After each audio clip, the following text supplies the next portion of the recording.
qui en fait pratique cette profession noble. Mon père l'a été aussi avocat. J'aime les voir plaider. Bonsoir à mon grand aîné, mon frère Célestin Djamène. Plaisir de le voir. Ça fait vraiment longtemps. Nous avons une forte relation d'amitié et on discute beaucoup. Des fois, il me donne beaucoup de conseils. Merci, très cher Célestin, d'être sur le plateau avec moi. Et le prochain que vous allez, avec qui je travaille au quotidien. Pas une journée, tu passes sans compter au téléphone pour discuter en fait des questions d'actualité politique de notre pays et même. Et c'est quelqu'un aussi de cœur sur la main. Madame Siké, ce qu'on peut dire déjà, c'est qu'il faut nous présenter nos félicitations au président Idriss Déby.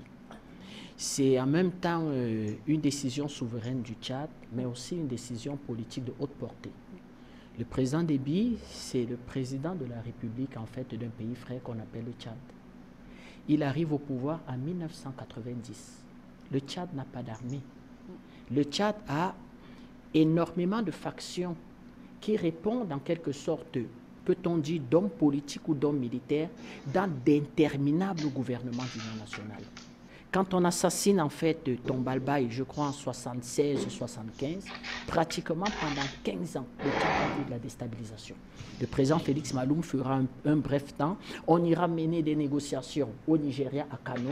On ira des fois, des négociations secrètes se feront même à Koussiri, à Yaoundé. On ira à Addis Abeba, à Nairobi. Il n'y aura pas de paix au Tchad. Parce que le Tchad n'avait pas une armée nationale ou ne serait-ce que, comment je vais dire que, installer dans le pays la stabilité et la sécurité des hommes et des personnes. Nous avons un pays qui vit un peu cette situation, en fait, analogue à la République centrafricaine, qui est un peu dans le même schéma, il n'y a pas d'armée. Donc, le premier défi du président Idriss Déby a été de reconstruire l'armée. Parce que vous ne faites aucune politique, comment je vais dire, que dans un climat de violence, d'insécurité, de délinquance absolue. Ben alors qu'il y avait une base militaire française. D'ailleurs, on peut se demander s'il n'y a pas de cause à effet entre cette présence française et cette instabilité que le Tchad va connaître. Donc, quand il arrive en 90, il est déjà général.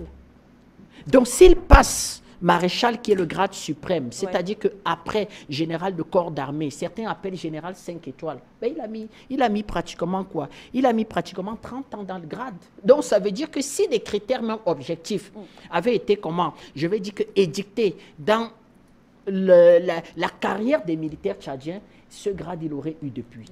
Parce qu'il va reconstruire. Et comment il va faire pour reconstruire en fait l'armée nationale tchadienne? Il va se buter en fait à deux grosses difficultés. Les difficultés économiques du Tchad, les rivalités tribales et le refus de Paris. Vous savez, dans le précaré français, Paris vous interdit d'avoir une armée solide au commandement autonome. Vous l'interdit.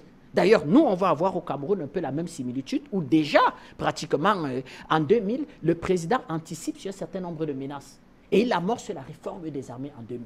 On peut se poser la question aujourd'hui, et on le verra dans la suite des sujets. Si le président n'avait pas professionnalisé et amorcé la réforme des armées, si on n'avait pas eu ces unités d'élite au commandement autonome, où la décision se prend à Yaoundé, après un certain nombre d'avis de nos chefs militaires, où serons-nous? Et vous voyez que depuis 1990, ce n'est pas la paix suprême au Tchad, ce n'est pas le bonheur suprême. D'ailleurs, il n'y a pas de bonheur suprême nulle part dans le monde. C'est quand même une forme de stabilité. Donc, nous saluons véritablement cette action et ça peut permettre de résoudre un certain nombre de problèmes. Parce qu'il se dit, les rumeurs courent qu'au sein de cette armée tchadienne, effectivement, il y avait une sorte de bataille de leadership. Et il n'était pas le seul à être, le président Déby n'était pas seul à être général 5 étoiles. Il y en avait d'autres généraux 5 étoiles.